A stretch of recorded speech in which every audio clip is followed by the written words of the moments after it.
Fala rapaziada, hoje vamos fazer uma avaliação sobre o trabalho do Zubeldia. Vocês estão achando que o trabalho está sendo satisfatório ou está sendo um trabalho que precisa evoluir? Sendo que ele já tem 1 ano no clube. Pra mim, ele poderia estar fazendo mais, mesmo ele tendo bastante de sal, que dá pra ele fazer melhor com esse time, tá bom? Deixe sua opinião nos comentários, tá bom? Vamos lá. Antes disso, pessoal, quase me esquecendo. Se inscreva no canal, deixe seu like, tá bom? Fortaleça o canal e estamos trazendo vídeo todos os dias pra cá, tá bom? Vou deixar vocês atualizarem. Vamos começar, um grande abraço. Qual é a leitura correta, justa do trabalho do Zubeldia no São Paulo nesse ano de 2025? É uma pergunta difícil de responder, porque esse é um assunto, como vários outros assuntos hoje, eu acho que quase todos, né, que são debatidos em rede social, que gera muita paixão, muito ódio, né, muita polêmica. As discussões, elas nunca são serenas, né? E eu tenho a minha opinião e vou falar sobre isso no vídeo de hoje, depois do que vi ontem contra o Grêmio e do que tenho visto o São Paulo apresentar no ano. Eu acho que esse trabalho tá devendo. Mas vamos lá. Like do vídeo, se inscreve, ativa o sininho, vem com a gente rumo a 350 mil inscritos por aqui. Bom domingo pra todo mundo, domingo de rodada. Estou uniformizado hoje. Bom, vamos falar primeiro do que foi o jogo contra o Grêmio e depois eu quero uma análise um pouco mais, quero mergulhar numa análise um pouco mais abrangente do que está sendo o trabalho do Zubeldia, principalmente nesses 5 meses de temporada em 2025. Ontem o São Paulo venceu um jogo em que ele não foi brilhante, não foi, mas ele foi o time que buscou a vitória. Ele quis vencer mais o jogo do que o Grêmio. O Grêmio veio com as suas 2 linhas de 4, olha, se a gente conseguir levar um empatezinho, tá show. O Grêmio faz um campeonato brasileiro muito decepcionante. Até agora, se você me perguntar do que eu vi do Grêmio, tá? Jorge, qual é o ponto positivo desse time? Eu sempre faço esse exercício, né? Eu acho que mostra bem quando as coisas não estão indo bem.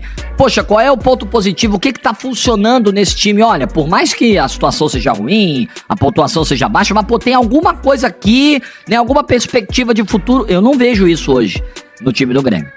Não vejo nada de positivo. O Mano chegou pra fazer um trabalho. Aliás, toda a solidariedade ao Mano pela perda familiar que o tirou ontem do jogo do Morumbis. O Mano chegou para fazer um trabalho de retirada do time de uma situação de risco iminente de rebaixamento. O trabalho do Quinteiros não deixou nada, pelo que a gente tá vendo. Então o Grêmio ontem foi o time que, opa, se a gente levar um empatezinho, tá bom. Quem martelou, quem buscou, quem teve volume, foi o São Paulo. Mas o volume, leia, entenda bem, eu não tô falando de um time extremamente criativo, não é isso. De um time que sabe o que fazer com a bola no pé, de um time que cria inúmeras chances claras. Não é isso que a gente vê do jogo do São Paulo. Mas ontem foi um time que transpirou. Ontem foi um time que quis vencer o jogo. Ontem foi um time que foi até o final tentando arrancar a virada na marra. E arrancou num lance muito discutível pra mim, e eu vou entrar no assunto arbitragem já já. Então acho que esse é o mérito do São Paulo. E quando eu digo no início do vídeo que o trabalho do Zubeldia tá devendo, é exatamente por isso. É essa dificuldade que o São Paulo tem de ser criativo quando tem a bola do pé. Quando o adversário fala, joga aí. Aí o São Paulo fala, jogar? Como é que eu faço isso aqui? Essa é uma dificuldade do trabalho do Zubeldia. Mas vamos mostrar números do jogo ontem. Segundo o Flash Score, veja aí, 20 finalizações do São Paulo no jogo. 13 no primeiro tempo, 7 no segundo. Aí você vai falar, caramba, o time finalizou 20 vezes. Então esse time criou muitas oportunidades. Muitas finalizações eram chutes de longa distância, né? Chutes da entrada da área. Não é um time que o tempo todo tá colocando o seu atacante na cara do goleiro, né? O tempo todo tá saindo uma tabela, tá saindo uma infiltração. É o time que vai ali, sabe, na força, né? No abafa. Teve 61% de posse de bola. No primeiro tempo chegou a ter 67%. O Grêmio faz um gol logo cedo. E aí o Grêmio, opa, agora mesmo é que nós vamos pegar aqui quietinho com as nossas 2 linhas de 4. E o São Paulo lá tentando, martelando. Enfim, né? É esse o panorama do jogo. Não me parece um jogo em que o São Paulo consiga sempre controlar o seu adversário com qualidade. Não, é aquele jogo assim, Vamos lá. Sabe aquele discurso do o importante é o resultado? E eu quero entrar nesse assunto já já. Mas deixa eu lembrar você do Flash Score, o app que eu uso para as minhas análises, onde você vê aí as estatísticas nos meus vídeos. Me ajuda demais e ajuda você, torcedor, a acompanhar o seu time e acompanhar ligas do mundo inteiro. Com o melhor placar ao vivo do mundo, com estatísticas em tempo real. Agora tem as estatísticas individuais também dos jogadores. A galera pediu e a equipe do Flash Score prontamente atendeu. Baixa agora. Tem o link na descrição do vídeo para você baixar e me dar uma moralzona baixando pelo meu link. Mas não quer baixar lá? Tá bom, vai na App Store ou na Play Store, procura pelo Flash Score e baixa agora. Beleza? Então, foi o São Paulo que sofreu ontem, né? Teve a lesão do Marcos Antônio. A gente não pode tirar alguns fatores aqui. O fator departamento médico é algo que está muito presente no trabalho do Zubeldia. Eu acho que é um atenuante. Eu não seria injusto de tirar isso aqui totalmente da análise. Tem uma lesão do Marcos Antônio com 10 minutos, aí entra o Pablo Maia, entra mal, gera o contra-ataque do gol do Grêmio, sai no intervalo.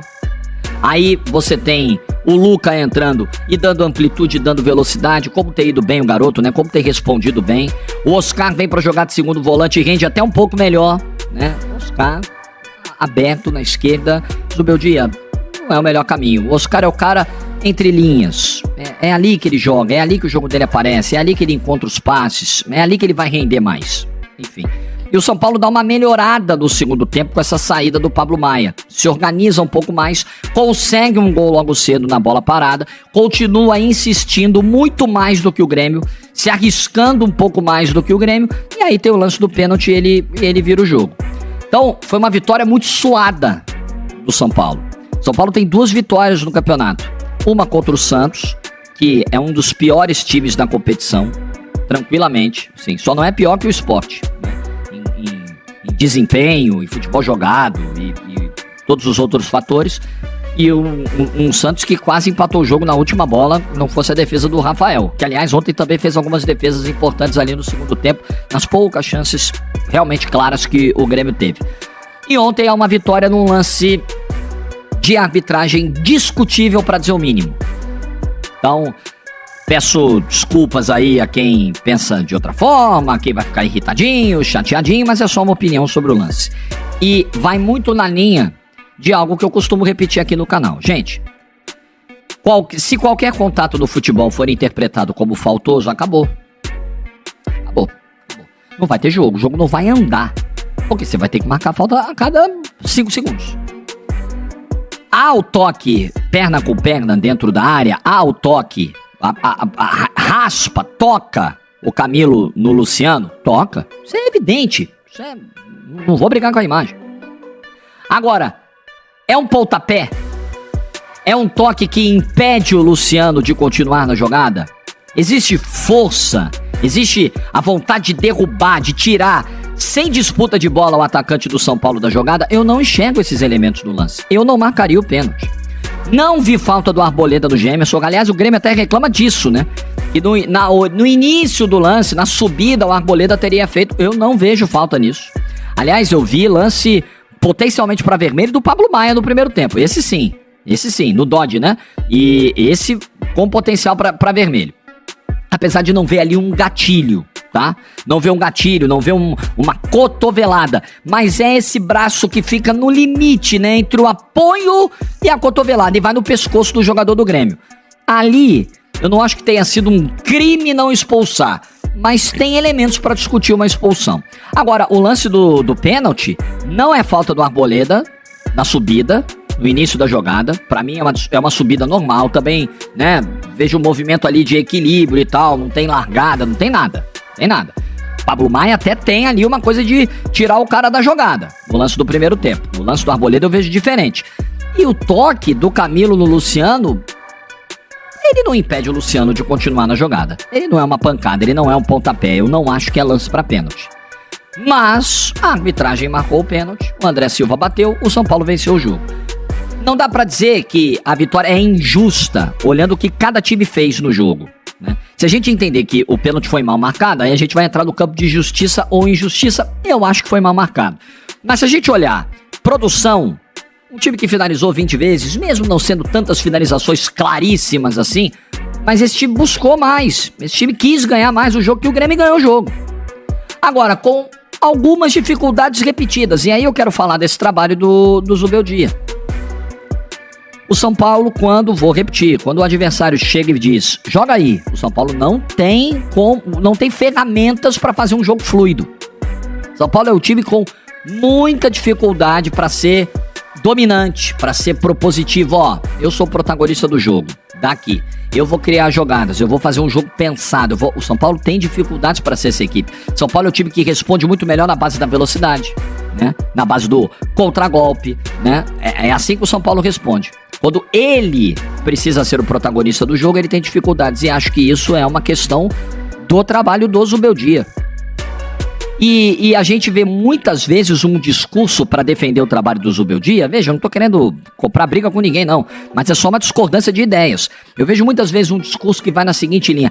Hoje o importante é vencer. Não importava muito, assim, a maneira. O importante é ganhar. O importante é somar pontos, porque o São Paulo vinha numa situação muito delicada no campeonato. De uma série de empates, apenas uma vitória.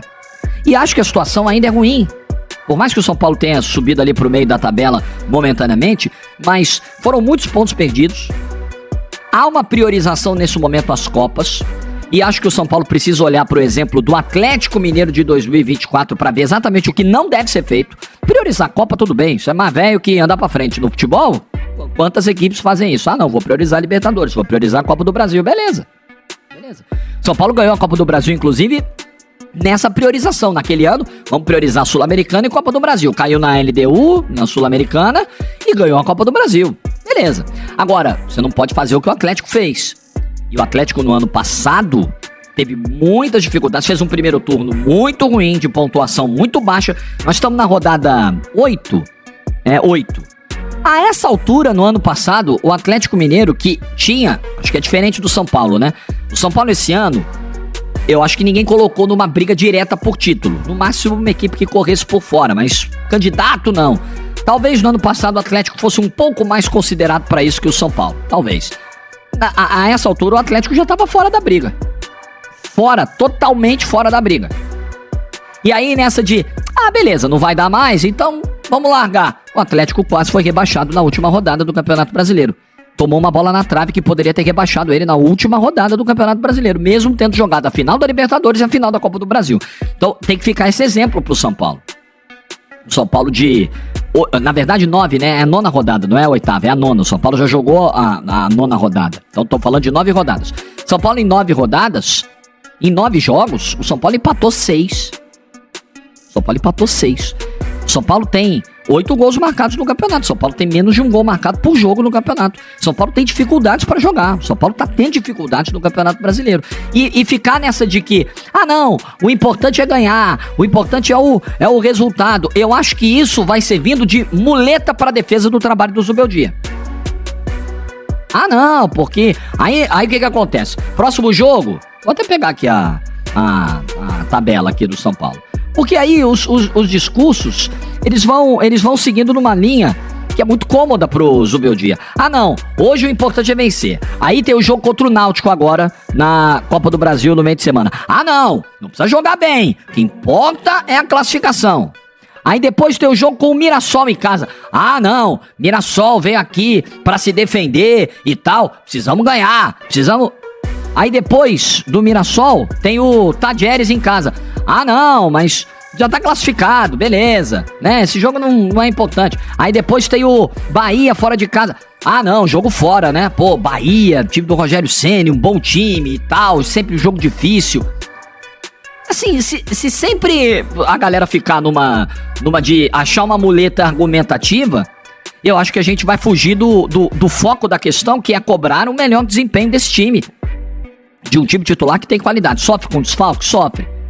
Caleri tá fora, o Lucas só deve voltar depois do Mundial, o Oscar ficou o tempo fora, o Marcos Antônio acabou de machucar, o Pablo Maia tá voltando depois de 2 meses. Eu repito, não serei desonesto com o Zubeldia de tirar isso aqui na análise.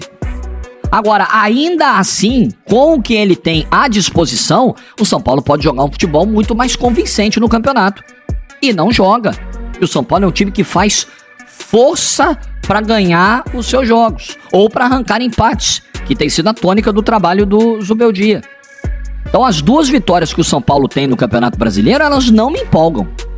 Não me empolgam. Eu acho que ainda falta muito em termos de desempenho esse time. Acho que é o caso de pegar o Zubeldia e mandar embora no dia seguinte? Não acho, até porque, convenhamos, quem você vai trazer? O mercado é complicado. Para tomar uma decisão como essa, você precisa ser muito certeiro na substituição.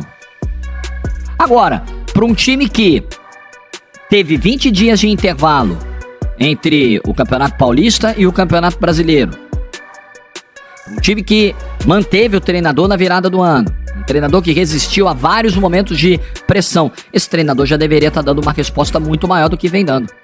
E o que acho que angustia um pouco o torcedor do São Paulo que não gosta do trabalho do Zubeldia é não ver perspectiva de melhora. Você olha pra frente e você fala, não, peraí, em algum momento, é uma dificuldade pontual apenas, a dificuldade estrutural do São Paulo, né, de ser uma equipe criativa, propositiva, dominante, é algo pontual, por esse ou outro motivo, daqui a pouco vai. Eu não consigo enxergar isso no trabalho do Zubeldia, eu não consigo enxergar condições do Zubeldia fazer essa equipe jogar de uma forma que ela pode jogar, com a qualidade que esse time tem. Então, eu acho que é isso que deixa um pouco preocupado o torcedor do São Paulo. Perspectiva de futuro. Porque você vai ganhar um ou outro jogo na marra. Você não vai conseguir ganhar todos. Não é por acaso que o São Paulo tem 2 vitórias e 6 empates no Campeonato Brasileiro, gente. Isso não é coincidência. Isso não é só pela priorização das Copas. Isso não é só por isso, não. É porque, de fato, o São Paulo tem dificuldade com a bola no pé. E uma equipe com dificuldades com a bola no pé...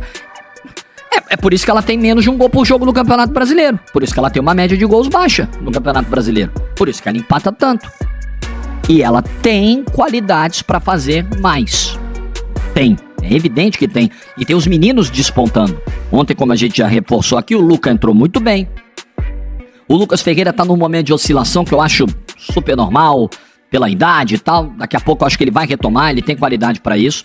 Qualidade o São Paulo tem, o Enzo Dias foi muito bem no jogo, o Alisson fez um bom segundo tempo, o Oscar, como eu disse, melhorou quando foi puxado pra posição de segundo volante, apesar de eu também achar que não é ali o local ideal do Oscar. Qualidade tem, cara, qualidade esse time tem pra fazer mais do que vem fazendo. Então o meu ponto, eu não acho que o trabalho do Zubeldia seja uma tragédia, um desastre absoluto, onde não tem nada pra se tirar, mas eu acho que é um trabalho que tá devendo, e ficar com essa sensação o tempo todo, uma sensação permanente de que, pô, cara, você poderia ser um time nota 8, só que o treinador ou se contenta ou só consegue fazer esse time ser nota 6.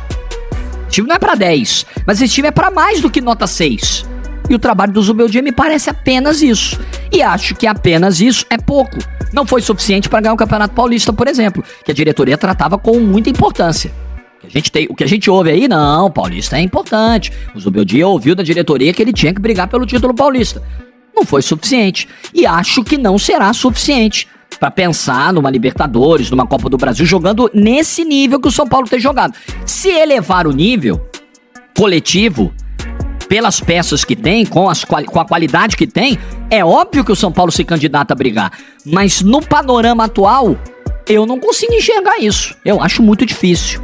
Acho que o trabalho do Zubeldia é um trabalho em permanente déficit no São Paulo.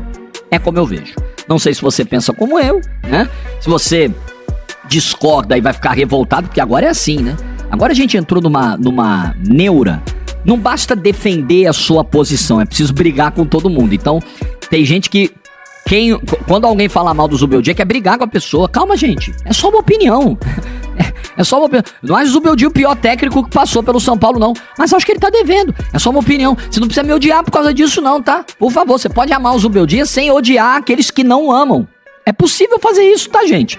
O que você pensa do trabalho? Eu fico impressionado, cara. Eu fico impressionado de ver. Ó, só pra fechar o vídeo bem rápido, só pra fazer um registro aqui. Ontem eu vi... Sem parar assim pra ver os 90 minutos e tal, mas olhando, zapeando, observando, fazendo outras coisas, um pouco da vitória do Vasco pra cima do Fortaleza. Amigo, constrangedora a diferença do trabalho atual pro trabalho do antecessor, hein? O Diniz chegou anteontem, cara. Tem 10 dias que o cara tá aí. E olha como o Vasco ontem jogou em São Januário contra o Fortaleza. E aí a gente tá na discussão de técnico aqui, falando do Zubeldia. Eu não sei se o Diniz vai conseguir fazer isso permanentemente, mas o primeiro impacto já esfregou na cara de todo mundo que, apesar das limitações, dos problemas que o Vasco tem, era possível jogar mais do que o Vasco vinha jogando. Era possível produzir mais, criar mais, não depender apenas de bola levantada pro Verratti. Assustadora a diferença. Quando a gente falava sobre o Santos da Série B do Carille, era exatamente isso. Olha, tá ganhando? Tá bom, mas pode fazer muito mais. Então é um pouco do sentimento que se tem com o Zubeldia. Pode fazer, poderia, o time poderia estar num estágio muito melhor. O treinador faz diferença sim, gente. Claro que faz diferença. O que você pensa? Deixa a sua opinião. Bom domingo, bom almoço de domingo pra todo mundo. Like do vídeo se você ficou até o final. Nos vemos amanhã. Amanhã o vídeo promete. Amanhã vamos falar dos clássicos. Vamos falar de Corinthians e Santos. Vamos falar de Flamengo e Botafogo. Que domingo, hein? Que domingo. Amanhã vamos falar de Neymar. Amanhã vamos falar da polêmica lá no Rio, dos ingressos lá, da carga pro Botafogo, do local onde a torcida vai ficar. Ih, rapaz, tô vendo que amanhã o vídeo vai render. Nos vemos amanhã, então, pra começar a semana. Bom domingo pra todo mundo. Domingo abençoado. Juízo.